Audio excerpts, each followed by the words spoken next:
Hello नमस्कार दोस्तों, आपके अपने यूट्यूब चैनल पर स्वागत है। आज हम मेंसुरेशन में जो समबाहु ट्रायंगल है, इक्विलैटरल ट्रायंगल है, उसके बारे में पढ़ेंगे। त्रिभुज से रिलेटेड जैसे हमने मोस्ट इम्पोर्टेंट है इक्विलैटरल ट्रायंगल, समबाहु त्रिभुज है। पिछली कक्षाओं में जैसे हमने रेक्टेंगल पढ़ा था, आयत से रिलेटेड जितने भी क्वेश्चन थे वहाँ पर सारे डिस्कस किए थे। सेकंड क्लास के अंदर मेंसुरेशन के अंदर हमने वर्ग के बारे में पढ़ा, स्क्वायर के बारे में पढ़ा, उसके जितने भी क्वेश्चन थे वहाँ पर सारे डिस्कस किए। आज हम समबाहु ट्रायंगल यानी इक्विलैटरल ट्रायंगल के बारे में पढ़ेंगे। पिछली कक्षा जिन्होंने नहीं देखी है वो वहाँ से देख सकते हैं। वो दोनों मोस्ट इम्पोर्टेंट है, उसी तरह आज की क्लास ही मोस्ट इम्पोर्टेंट है एग्ज़ाम के लिए। ये तीन सबसे ज़्यादा इम्पोर्टेंट हैं, वर्ग है, एक आयत है, एक समबाहु ट्रायंगल है। यहाँ से एग्जामिनर बार बार क्वेश्चन पूछता है, ठीक है। जैसे है आज हम पढ़ रहे हैं समबाहु त्रिभुज। समबाहु त्रिभुज यानी इक्विलैटरल ट्रायंगल, इक्विलैटरल ट्रायंगल, ठीक है। इसमें क्या चीज़ होती है, पहले हम इनकी जो थ्योरियां हैं इनके बारे में डिस्कस करेंगे। जैसे इसकी थ्योरी क्या है, क्या चीज़ें हैं। समबाहु त्रिभुज है वो होती है जिसकी तीनों साइड इक्वल होती हैं, ठीक है। जैसे ये ट्रायंगल है, जैसे अपने पास ABC है जिसकी तीनों भुजाएं इक्वल होती हैं। पहला पॉइंट ये। समबाहु त्रिभुज वो होती है जिसकी तीनों भुजाएं इक्वल होती हैं और तीनों कोण हैं वो भी इक्वल होते हैं। हर एक कोण है वो 60 डिग्री का होगा। इसके अंदर क्या है, 3 sides are equal, 3 sides are equal, जिसके अंदर तीनों भुजाएं हैं वो क्या होती हैं, बराबर होती हैं। ट्रायंगल है, इक्वल होते हैं। जैसे इस तरह कह, जैसे AB इज इक्वल टू क्या है, BC इज इक्वल टू क्या है, AC। तीनों साइड या उतनी है, BC है उतनी क्या है, AC है। दूसरी, हर एक कोण, जैसे कोण A है, अगला है कोण B है, ये कोण C, हर एक कोण इक्वल होता है। कोण A बराबर कोण B बराबर है कोण C। यहाँ से कई बार पूछ सकता है कि समबाहु ट्रायंगल के अंदर प्रत्येक कोण का मान कितना होता है, 60 डिग्री होता है। याद रखें अच्छी तरह, ठीक है, कि कोण AB है वो भी 60 डिग्री का होता है, कोण B है वो भी 60 डिग्री का होता है, कोण C है वो भी कितने डिग्री का होता है, 60 डिग्री का होता है। दूसरा पॉइंट, अब यहाँ से कैसे देखो, जैसे ये साइड A है अपनी, ये साइड भी क्या है, A है, ठीक है। साइड A है, दूसरी है ये है, इस तीनों साइड इक्वल होती हैं। जैसे A से B है, ये साइड A मान ली, BC है वो भी है होगी, A से C है वो भी क्या है, A है। यहाँ पर हम एक अभिलंब है, जैसे यहाँ पर कुछ ही मान लो, जैसे D नाम दे दिया, अभिलंब क्या नाम दे दिया, AD, ठीक है। अब थोड़ा समझे इसको कैसे निकालें। जहाँ पर परपेंडिकुलर ड्रान किया जाता है या अभिलंब है या एक माध्यिका है, ठीक है। जैसे माध्यिका होती है कोई भी, जैसे यहाँ से एक की तरफ किसी साइड को 2 भागों में बांटती है, ठीक है। ये इस तरह भी हो सकती है, जैसे ये माध्यिकाएं होती हैं, ये इसकी माध्यिकाएं हैं, इस भुजा से इस साइड को 2 भागों में बांटना, ठीक है, ये माध्यिकाएं कहलाती हैं, ठीक है। उसी तरह ये है, इसी के अंदर ये AD एक माध्यिका है या अभिलंब है। अब थोड़ा समझिए, ये यहाँ से लेकर A है तो इसे क्या कह दिया, इसका हाफ कर दिया। तो माध्यिकाएं हैं, जो अभिलंब है वो एक साइड को 2 बराबर भागों में बांटती है। जैसे या पूरी BC है, ये A है तो इसे क्या कह दिया, इसे A/2 कह दिया। इसका आधा इस साइड है, आधा इस साइड है। ये चीज़ थोड़ा ध्यान रखें। जैसे ये पूरी साइड A है तो 1/2 है इस साइड है, 1/2 इस साइड है, मतलब आधी इस साइड है, आधी इस साइड है, ठीक है। जहाँ पर ये साइड को काटती हैं वहाँ पर क्या डिग्री का कोण बनाती हैं, 90 डिग्री का कोण बनाती हैं, ठीक है। अब उसी तरह निकालेंगे। यदि हमसे क्वेश्चन पूछा जाए कि अभिलंब की ऊंचाई ज्ञात करें तो कैसे निकालेंगे, एज इट इज उसी तरह। यदि अभिलंब की जब भी ऊंचाई पूछी जाए तो जैसे ये लंब है, ये आधार है, ये इसका कर्ण है, ठीक है, ये इसका लंब है, ये इसका आधार है, तो ये कैसे निकाला जाता है। अपने पास जैसे अभिलंब की ऊंचाई h मान लिया तो अपने पास ये नीचे वाला बेस है, ये कर्ण है, तो कैसे निकालेंगे, ठीक है। कैसे निकालेंगे, कर्ण का स्क्वायर माइनस आधार का स्क्वायर निकाल देंगे। इसी तरह कई बार क्वेश्चन क्या होता है कि अभिलंब की ऊंचाई देकर एरिया पूछ सकता है। हम एरिया है इसके बारे में डिस्कस करेंगे। कैसे देखो, जब भी समबाहु ट्रायंगल की बात आए, उसका एरिया क्या है, एरिया है उसका फार्मूला क्या है, एरिया यानी क्षेत्रफल।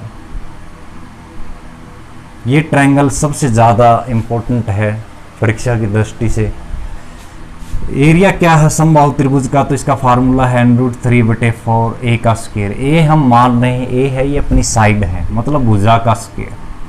ठीक है, ध्यान रखें ये चीज़। और त्रिभुज है, ये समबाहु त्रिभुज है, इसका क्षेत्रफल का फार्मूला क्या है, √3/4 a का स्क्वायर यानी भुजा का स्क्वायर। अब इसका पेरीमीटर का फार्मूला क्या है, पेरीमीटर यानी परिमाप। अब तीनों भुजाएं इसके अंदर इक्वल होते हैं, तो 3a मतलब तीनों साइड है उसका सम कर देंगे। ठीक है, ये चीज़ और याद रखें। दूसरा, जब भी हमें अभिलंब की ऊंचाई निकालनी है, अभिलंब की ऊंचाई निकालते हैं तो कैसे निकालेंगे, इसमें थोड़ा ध्यान रखें। √3/2a निकालनी है, ध्यान रखें ये चीज़। और पहला काम है इसका क्षेत्रफल √3/4 a का स्क्वायर यानी साइड का स्क्वायर। पेरीमीटर यानी परिमाप कैसे निकालते हैं, 3a के द्वारा। 3a मतलब तीनों साइड है उसका सम कर देंगे तो इसका पेरीमीटर आ जाएगा। जब भी अभिलंब की ऊंचाई निकालनी है तो √3/2a आ जाएगा। ठीक है, दूसरा कंसेप्ट, जब अभिलंब की ऊंचाई दे रखी हो तो वहां से हम एरिया पूछ सकता है एग्जाम में। एरिया कैसे निकालेंगे यानी क्षेत्रफल कैसे निकालेंगे। सीधा क्वेश्चन देगा, किसी समबाहु त्रिभुज है उसकी अभिलंब की ऊंचाई दी गई है तो इसका क्षेत्रफल ज्ञात करें। यदि याद रहे तो ठीक है, वरना हम इसे डिस्कस कर लेंगे किस तरह निकाला जाता है। ठीक है, तो याद रख सकते हैं, जैसे h का स्क्वायर यानी h का मतलब क्या है, इसकी ऊंचाई दी है, जैसे h कह दिया। ठीक है, h का स्क्वायर बटे मान √3। ठीक है, ये थी इसकी थोड़ी बेसिक सी थ्योरी कि समबाहु ट्रायंगल है जिसकी तीनों साइड्स आर इक्वल, तीनों भुजाएं इक्वल होती हैं और प्रत्येक एंगल है वो 60 डिग्री का होता है। ठीक है, जैसे कोण ए भी 60, बी भी 60, सी भी 60 डिग्री का। ठीक है, इसमें एरिया क्या फार्मूला है, √3/4 a का स्क्वायर। परिमाप का क्या फार्मूला है, 3a है। उसी तरह अभिलंब की ऊंचाई निकालनी हो तो √3/2a, ये यानी भुजा। अब अभिलंब की ऊंचाई दी होगी, इसके बाद में इसका क्षेत्रफल पूछ सकता है, तो उसके लिए क्या याद रखें, h का स्क्वायर बटे मान √3 याद रखें। ठीक है, ये पॉइंट याद रख सकते हैं। और क्या चीज़ इसके अंदर याद रख सकते हैं हम, अब मोस्ट इंपॉर्टेंट कंसेप्ट है इसके अंदर सारे जितने भी हैं। जैसे 1 पॉइंट 2 पॉइंट और इसके अंदर हम डिस्कस करते हैं। जैसे अपने पास जब भी एक समबाहु त्रिभुज दी हो, समबाहु त्रिभुज यानी इक्विलैटरल ट्रायंगल जब भी दी हो, तो जैसे इक्विलैटरल ट्रायंगल है। ठीक है, एक समबाहु त्रिभुज है, मैं 2 समबाहु त्रिभुज बना रहा हूं यहां से अच्छी तरह, जिसकी तीनों भुजाएं, इसके अंतःवर्त की त्रिज्या पूछी सकता है एग्जाम में। कल भी हमने डिस्कस किया था, उसी तरह जैसे मैंने वर्ग के अंदर डिस्कस किया था। दूसरा पॉइंट, इसके बाह्यवर्त की त्रिज्या पूछ सकता है। ठीक है, ये चीज थोड़ा समझें। कोई भी एक समबाहु ट्रायंगल दी होगी, उसके अंतःवर्त की त्रिज्या पूछ सकता है डायरेक्ट एग्जाम में। दूसरा, एक समबाहु त्रिभुज है, जैसे समबाहु त्रिभुज दे दिया, जैसे ABC एक समबाहु ट्रायंगल है, इसके अंतःवर्त की त्रिज्या निकालें, इसे PQR कह दिया। ठीक है, इसे बाह्यवर्त की त्रिज्या ज्ञात करें। इसमें बहुत ज़्यादा इंपॉर्टेंट क्वेश्चन इस तरह भी हो सकता है कि समबाहु त्रिभुज है, उसके अंतःवर्त और बाह्यवर्त की त्रिज्याओं का अनुपात क्या है, इस तरह क्वेश्चन पूछ सकता है। एक चीज़ ध्यान रखें, समबाहु त्रिभुज के अंतःवर्त की त्रिज्या है, तो अंतःवर्त की त्रिज्या जब भी निकालनी हो, अंतःवर्त की त्रिज्या तो कैसे याद रखेंगे, देखो 1/2√3, ये है अंतःवर्त की त्रिज्या। ठीक है, कई बार क्या होता है एग्जाम के अंदर, किसी समबाहु त्रिभुज की अंतःवर्त की त्रिज्या दी होती है, जैसे 1/4√3 इस तरह दी होती है, तो वहां पर समबाहु त्रिभुज का एरिया पूछ सकता है। ए का मतलब ये साइड है समबाहु त्रिभुज की। उसी तरह बाह्यवर्त की त्रिज्या निकालनी हो तो कैसे निकालेंगे, बाह्यवर्त की त्रिज्या, इसे कैसे याद रखें, 1/√3। ठीक है, अब ये चीज याद रहे तो ठीक है कि समबाहु त्रिभुज के अंतःवर्त की त्रिज्या निकालनी हो तो क्या करेंगे, साइड लिखेंगे, साइड की जो लंबाई दी होगी उसके नीचे क्या आएगा, 2√3 आएगा। बाह्यवर्त की जब भी त्रिज्या निकाली जाए तो क्या लिखेंगे, ए के नीचे क्या लिख देंगे, √3 लिख देंगे। ठीक है, ये थी समबाहु त्रिभुज। अब यहां से क्वेश्चन किस तरह बना सकता है, देखो ये बोला कि समबाहु त्रिभुज के अंतःवर्त और बाह्यवर्त की त्रिज्याओं का अनुपात ज्ञात करें। अंतःवर्त और बाह्यवर्त की त्रिज्याओं का अनुपात ज्ञात करें। देखो अंतःवर्त की त्रिज्या क्या दी है 1/2√3 दी है अनुपात, बाह्यवर्त की त्रिज्या कितनी गई है 1/√3। ये है अंतःवर्त, ये है अपना बाह्यवर्त।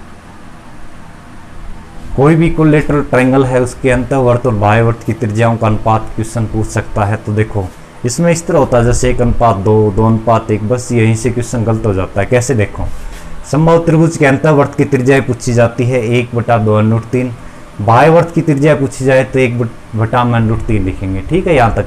अब देखें रेशियो निकालना है, अनुपात निकालना है, तो कैसे निकाला जाता है। आमने सामने की साइड जो इक्वल होती है कैंसिल आउट, जैसे हमने ए से कैंसिल आउट कर दिया, √3 से √3 कैंसिल आउट, तो क्या निकल के आया ऊपर देखो अपने पास 1 है, इसके नीचे क्या रह गया 2। रेशियो 1 है, इसके नीचे क्या मानेंगे 1 मानेंगे, तो कैसे निकालें देखो, जिसके बाद में कैसे निकालेंगे 1/2 है, अगला है 1/1, तो कितना एलसीएम आ जाएगा 2 और 1 का 2 आ जाएगा, 2 की यहाँ मल्टीप्लाई कर देंगे, 1/1 है 2 की यहाँ मल्टीप्लाई, 2 से 2 कैंसिल आउट हो जाएगा, के रेशियो आ गया 1/2 आ जाएगा, आंसर आ जाएगा। कि समबाहु त्रिभुज के अंतःवर्त और बाह्यवर्त की त्रिज्याओं का अनुपात ज्ञात करें। अब एक चीज थोड़ा ध्यान रखें, किस तरह क्वेश्चन पूछेगा, जैसे इस तरह समबाहु त्रिभुज के अंतःवर्त, समबाहु त्रिभुज के अंतःवर्त तथा बाह्यवर्त की त्रिज्याओं का अनुपात ज्ञात करें। बाह्यवर्त की त्रिज्याओं का अनुपात ज्ञात करें। ठीक है, अनुपात ज्ञात करें तो कैसे, अंतःवर्त की त्रिज्या कितनी आई है अपने पास ए है, बाह्यवर्त की त्रिज्या कितनी आई 2, आंसर आ जाएगा 1:2। पहला ऑप्शन देगा जानबूझकर 2:1 देगा, ध्यान रखें। अब एक चीज थोड़ा अच्छी तरह देखें किस तरह, अब एक चीज थोड़ा मैं डायरेक्ट सीधा बता रहा हूं, जैसे अंतःवर्त एक होता है बाह्यवर्त। अब एक चीज समझे, अंदर की तरफ कोई चीज है, ठीक है, जैसे मैं कह सकता हूं जैसे अंतःवर्त इसे छोटी आर कह दिया, ठीक है, छोटी आर कह दिया अंतःवर्त मतलब अंदर की तरफ है, बड़ी आर है उसका हाफ होता है।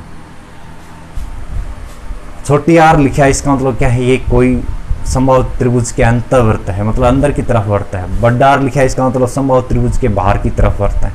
हम डायरेक्ट याद रख सकते हैं कि समबाहु त्रिभुज के अंतःवर्त की त्रिज्या पूछी जाए तो छोटी आर है वो बड़ी आर है, बाह्यवर्त की आधी होती है।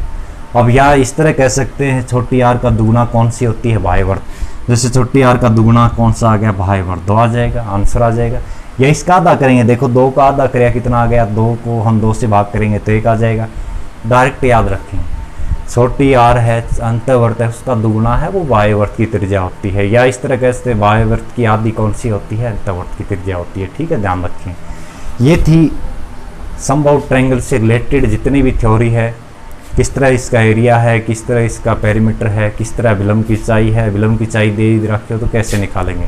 ठीक है, अब इनसे रिलेटेड क्वेश्चन करते हैं। इक्विलैटरल ट्रायंगल है, इससे रिलेटेड क्वेश्चन कैसे, पहला क्वेश्चन लगाएं सर। समबाहु त्रिभुज की प्रत्येक भुजा है वो 8 सेंटीमीटर है। पहला क्वेश्चन, समबाहु त्रिभुज है वो प्रत्येक भुजा है वो 8 सेंटीमीटर है। ठीक है, तो इसका क्षेत्रफल पूछा गया है, तो क्षेत्रफल के लिए क्या फार्मूला है समबाहु त्रिभुज के, √3/4 a का स्क्वायर। ठीक है, a यानी साइड का स्क्वायर, तो आंसर क्या आ जाएगा 3/4 a का स्क्वायर। ये कितना दिया हुआ है 8 का स्क्वायर। 8 का स्क्वायर कितना होता है 64 √3 बटे में नीचे क्या आ जाएगा 4, 4 से इसे डिवाइड करेंगे कितना आ जाएगा 16 √3 स्क्वायर यूनिट। इसका आंसर आ जाएगा। कि जब भी एरिया पूछा जाए तो हमेशा याद रखें स्क्वायर यूनिट के अंदर होता है। ठीक है, इसके बाद में नेक्स्ट क्वेश्चन लगाएं सर। समबाहु त्रिभुज का क्षेत्रफल है 4 √3 है, तो इसकी प्रत्येक भुजा की लंबाई ज्ञात करें। अब उसी तरह समबाहु त्रिभुज का क्षेत्रफल, समबाहु त्रिभुज का क्षेत्रफल का फार्मूला क्या पड़ा था √3/4 a का स्क्वायर।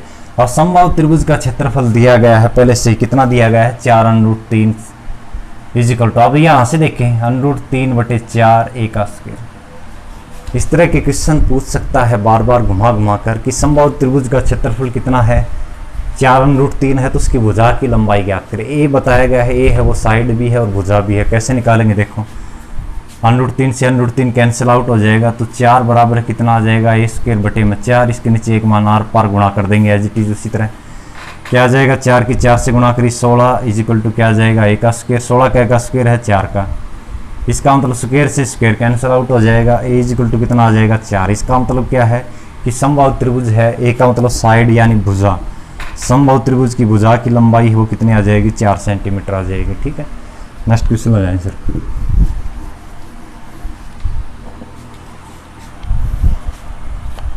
समबाहु त्रिभुज, अगला पॉइंट, समबाहु त्रिभुज की माध्यिका की लंबाई है वो x सेंटीमीटर है, तो त्रिभुज का क्षेत्रफल ज्ञात करें।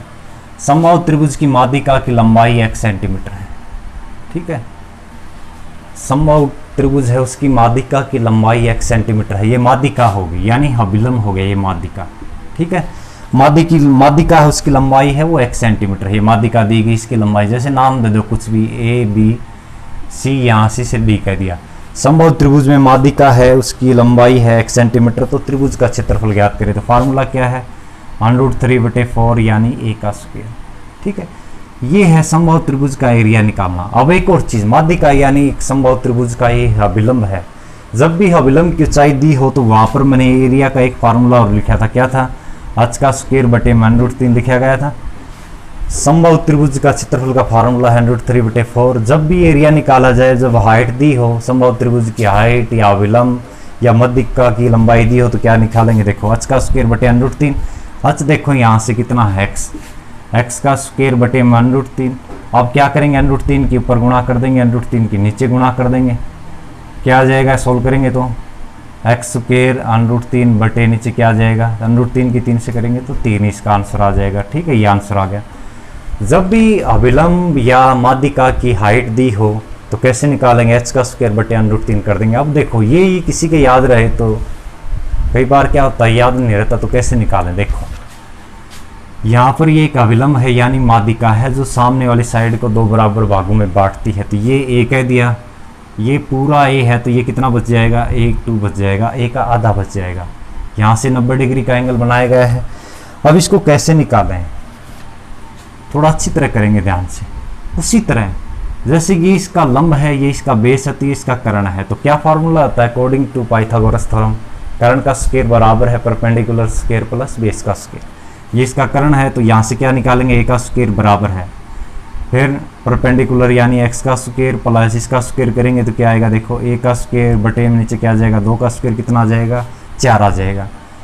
अब उसके बाद में कैसे निकालें, अब इसके नीचे 1 मान लिया, इसके नीचे 1 मान लिया, एलसीएम सारे का 4 आ जाएगा। 4 की a से गुणा करेंगे 4a स्क्वायर, ठीक है, बराबर है ये कितना आ जाएगा, 4x का स्क्वायर प्लस a का स्क्वायर आ जाएगा, प्लस a का स्क्वायर इस साइड आकर माइनस का आ जाएगा, 4a square minus a square कितना आ जाएगा, 3a का स्क्वायर आ जाएगा। 3a का स्क्वायर बराबर है इस साइड कितना बच गया, 4x का स्क्वायर बच गया।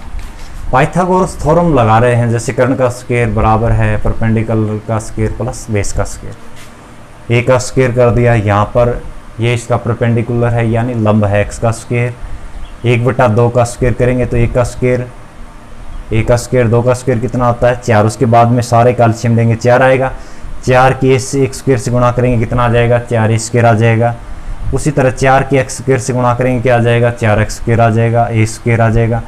ये 4a स्क्वायर है, इस साइड a स्क्वायर इस साइड आकर माइनस का हो जाएगा, कितना आ जाएगा, 3a स्क्वायर आ जाएगा। इस साइड कितना बच गया, 4a स्क्वायर बच गया। 3 यहाँ पर गुणा में इस साइड जाकर क्या आ जाएगा, भाग में आ जाएगा, 4x स्क्वायर इसके भाग में कितना आ जाएगा, 3 आ जाएगा। ठीक है, इसके बाद में जब a का स्क्वायर यानी साइड आ गया अपने पास, अब क्वेश्चन क्या पूछाएगा, इसका क्षेत्रफल ज्ञात करें, तो लिख दो, देखो 4a का स्क्वायर, a का स्क्वायर आया हुआ है ना पहले से, देखो √3/4 a का स्क्वायर कितना आया हुआ है, 4x का स्क्वायर बटे में नीचे कितना आया हुआ है, 3 आया हुआ है। 4 से 4 कैंसिल आउट, कितना बच गया ऊपर, x का स्क्वायर √3 नीचे कितना आ गया, 3। अब क्या करेंगे, एज इट इज उसी तरह, देखो सेम टू सेम आंसर आ गया, x का स्क्वायर √3/3, x का स्क्वायर √3/3। हम ऐसे भी निकाल सकते हैं, जब भी अभिलंब की ऊंचाई दे रखी हो तो याद रहे तो ठीक है, x का स्क्वायर बटे √3 नहीं इस तरह निकाल सकते हैं पाइथागोरस थ्योरम से। ठीक है, ये आंसर आ जाएगा। नेक्स्ट क्वेश्चन लगाएं सर।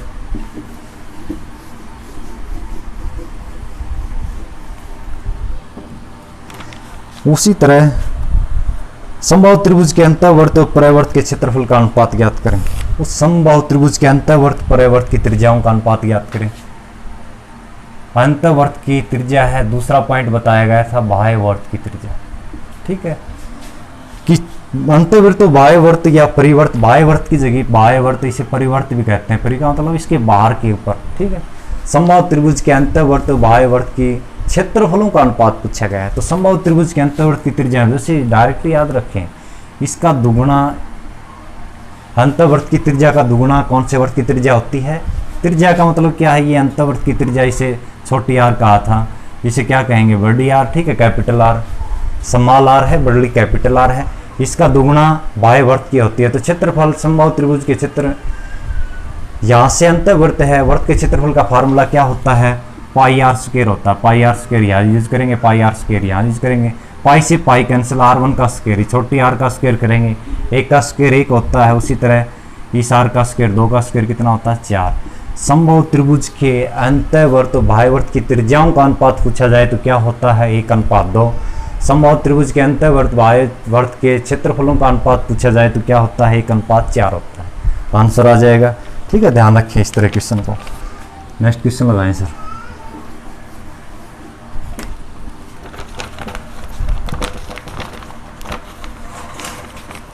समबाहु त्रिभुज के प्रत्येक भुजा है वो 24 सेंटीमीटर है, अंतर्वर्त का क्षेत्रफल ज्ञात करें। देखो, हर एक चीज अपनी अपनी जगह इंपॉर्टेंट होती है। किस तरह इंपॉर्टेंट होती है वो इसमें समझेंगे हम। जैसे हम इसमें जितने भी क्वेश्चन हैं इससे रिलेटेड सारे क्वेश्चन डिस्कस करेंगे, चाहे वो दिल्ली पुलिस से रिलेटेड हो, NTPC हो, चाहे CHSL हो। ठीक है, ध्यान से समझे अच्छी तरह कि समबाहु त्रिभुज की प्रत्येक भुजा है वो 24 सेंटीमीटर। जैसे इक्विलेटरल ट्रायंगल है ABC, प्रत्येक भुजा है वो 24 सेंटीमीटर। 24 यहाँ कर दिया, 24 यहाँ कर दिया। ठीक है, अंतर्वर्त का क्षेत्रफल पूछा गया है, अंतर्वर्त का क्षेत्रफल। अब इसको कैसे निकालें? बताया गया था अंतर्वर्त की त्रिज्या निकाली जाती है। अंतर्वर्त की त्रिज्या, अंतर्वर्त की त्रिज्या हमने पढ़ा था। देखो, पहले तो आर पढ़ लिया, जैसे एक मान लिया, उसका दुगुना बढ़ ले बाह्यवर्त की होती है। एक और चीज लिखवाई थी वहां पर, 1/2√3 किया था कि नहीं? ठीक है, अंतर्वर्त की त्रिज्या आ जाएगी, यहाँ से छोटी आर आ जाएगी। ठीक है, ए का मतलब बताया गया था ये साइड होती है, तो यहाँ पर साइड कितनी है? देखो 24 है, 24 बटे में कितना आ जाएगा? 2√3। ठीक है, 2 से काटेंगे तो 12 बटे में √3 आ जाएगा। √3 के ऊपर गुणा कर देंगे, √3 के नीचे गुणा कर देंगे, कितना आएगा? देखो 12 के √3 से गुणा करिए, कितना आ जाएगा? 12√3 बटे में नीचे कितना आ जाएगा? √3 के हम √3 से गुणा करेंगे तो 3 निकल के आएगा। ये कितना आ जाएगा? R = कितना आ जाएगा? 4√3। ये इसके अंदर की तरफ जो एक वर्त है उसकी रेडियस आ गई, यानी त्रिज्या आ गई। कितनी आ गई? 4√3 आ गई। ठीक है, यहाँ तक। अब अंतर्वर्त का क्षेत्रफल पूछा गया है, तो क्षेत्रफल का क्या फार्मूला है? वर्त का पाई आर स्क्वायर। पाई का मान देखें कितना होता है? पाई का मान 22/7 गुणा में आर का स्क्वायर, इसका स्क्वायर करेंगे, 4√3 का स्क्वायर करेंगे। इसका मतलब क्या है? 4√3 गुणा में 4√3, 4 की 4 से गुणा करी 16, √3 गुणा √3 आ जाएगा, 16 × 48 आ जाएगा। बस आंसर आ जाएगा। 22 के 48 से गुणा कर देना। ठीक है, जो भी गुणा है उसको कैसे डिवाइड करना है? 7 से डिवाइड करना है। या फिर हम सीधा इस तरह छोड़ सकते हैं, जैसे पाई, ठीक है, 16 × 48, तो इससे कह सकते हैं 48 पाई सेंटीमीटर स्क्वायर दिया हो तो सेंटीमीटर स्क्वायर आ जाएगा। ठीक है, नेक्स्ट क्वेश्चन लगाएं सर।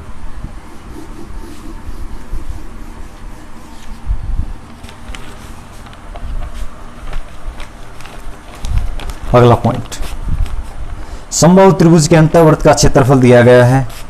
समबाहु त्रिभुज के अंतर्वर्त का क्षेत्रफल है 462 वर्ग सेंटीमीटर। समबाहु त्रिभुज के अंतर्वर्त का क्षेत्रफल, अंतर्वर्त का क्षेत्रफल है 462 वर्ग सेंटीमीटर। त्रिभुज की परिमिति ज्ञात करें। त्रिभुज का परिमाप पूछा गया है।